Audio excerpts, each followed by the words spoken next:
কত সুন্দর ভালো একটা মেয়ে ভালো করে পড়াশোনা করে। আর এটা কি মোহাম্মদ নাকি? এই ছেলেটার নাম হলো কি সায়ান। আর এই বাবুটা পড়াশোনা করে অনেক সুন্দর করে। এই যে একটা ছোট্ট বাবু, তার নাম হলো ওয়াকিয়া। আর এই যে একটা বাবু, এটা এত সুন্দর করে লাগে, এত সুন্দর করে মাশাআল্লাহর মতো। এই যে একটা মেয়ে, তার নাম হলো মাস্টার সারামণি। সে যে একটা হাসি দিছে, কি সুন্দর মাশাআল্লাহ।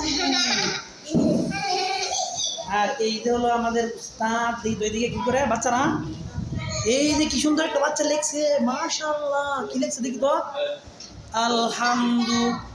এ বাবু, তোমার লেখা ঠিক নাই, ধরো তোমার লেখাটা ঠিক করে দি। ধরো তুমি যে এখানে লেখছো, এই লেখাটা কিন্তু তোমার ঠিক না, ঠিক আছে? এখন আমি তোমাকে ঠিক করে লিখে দিচ্ছি, ওকে? ধরো, দেখবা কি ভুল হয়েছে এটা তুমি ধরতে পারবা। ধরো, বলো আলিফ লাম হা মিম দাল আলহামদু।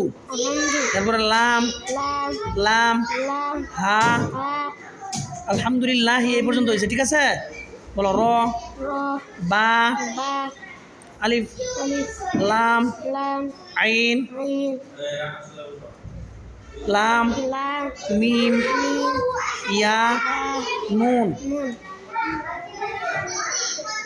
দেখছো এখন তোমার কোনটা বাদ পড়ছিল? এটা তুমি কিন্তু লেখো নাই, ঠিক আছে? আর এখানে এখানে কি আলিফটা আলাদা দিতে হবে, ঠিক আছে? লামটা আলা মিন, ঠিক আছে? আলা মিন। এখন এটার মতো করে লেখো নি। এই যে আরেকটা বাবু কি করছে, তুমি দেখি তোমার লেখাগুলো দেখি সুন্দর নাকি বাবু? তোমার লেখাগুলো কেমন দেখি? তুমি লেখছো না কোনো? দাঁড়াও, তোমার কাছে আসতেছি। সুযোগ, মাশাল্লাহ মাশাল্লাহ, অনেক সুন্দর লেখা তুমি লেখছো।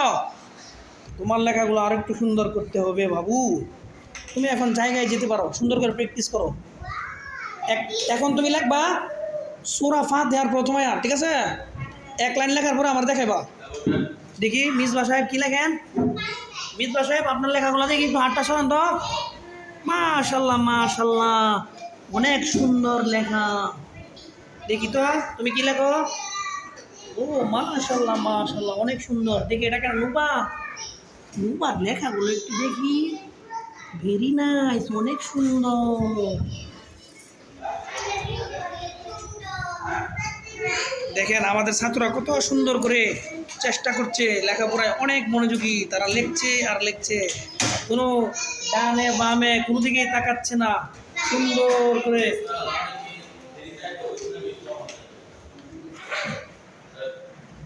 না, এটা তো বলি নাই।